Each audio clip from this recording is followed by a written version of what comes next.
दोस्तों, यह कहानी एक सच्ची घटना पर आधारित है। यह कहानी मेरी दादी माँ ने मुझे सुनाया करती थी। मेरी दादी माँ एक छोटे से गांव में रहती थी।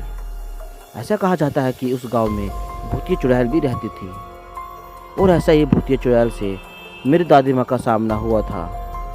वह एक चुड़ैल थी, खुले बालों और भयानक डरावने चेहरे वाली चुड़ैल थी। सर्दियों का समय था, ठंड बहुत ज़्यादा थी। पूरे गांव में कोहरा छाया हुआ था। मेरे दादा एक बड़े अधिकारी थे जो रोज की तरह दफ्तर में काम खत्म करके घर की ओर लौट रहे थे।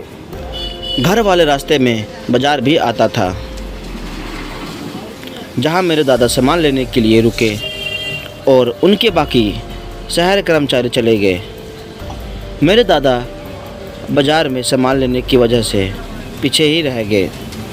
सामान लेते लेते दादाजी को पता ही नहीं चला कि कब शाम हो गई।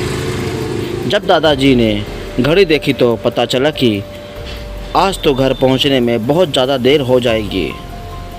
तो दादाजी ने सोचा कि जंगल के रास्ते से जाऊंगा तो जल्दी पहुंच जाऊंगा। इसीलिए दादाजी ने गाड़ी जंगल की तरफ घुमा ली। शाम होने के कारण जंगल में बहुत ज़्यादा अंधेरा हो गया था।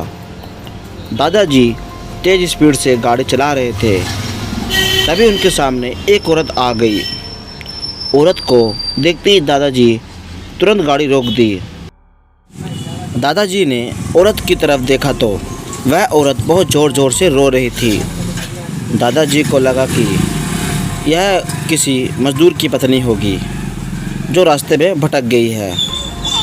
रास्ता सुनसान था, इसीलिए दादाजी ने सोचा कि इस महिला की मदद करना ज़रूरी है।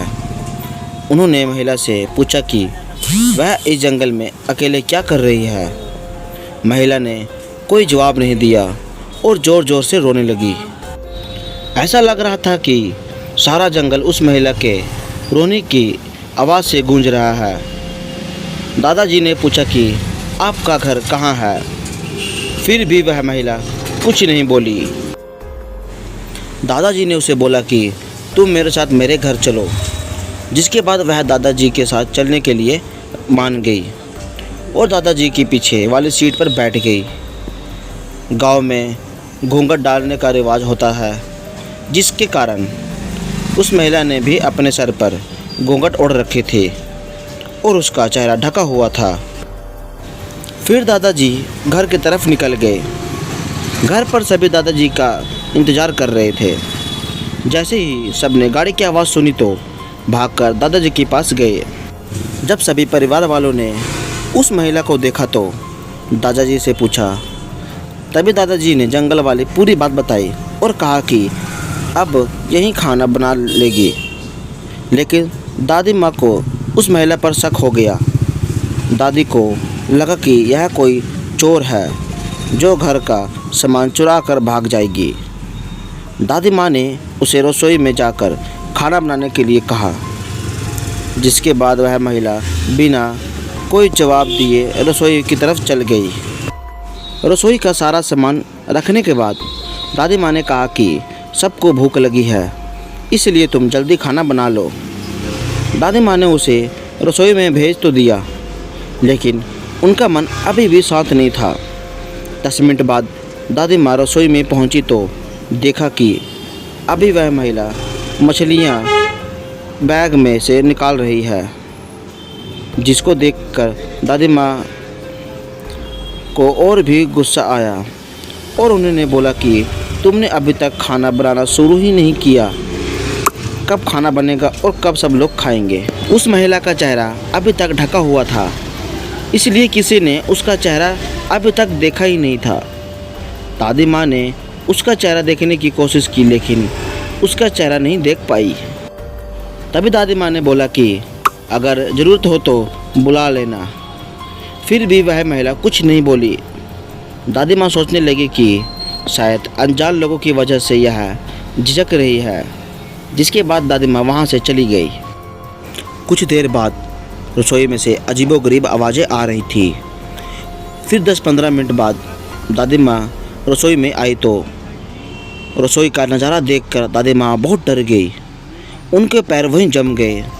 दादी माँ के गले से आवाज़ ही नहीं निकल रही थी। दादी माँ ने देखा कि वही महिला रसोई में बैठकर कच्ची मछलियाँ खा रही है। रसोई में मांस और हड्डियों के टुकड़े बिखरे हुए पड़े थे।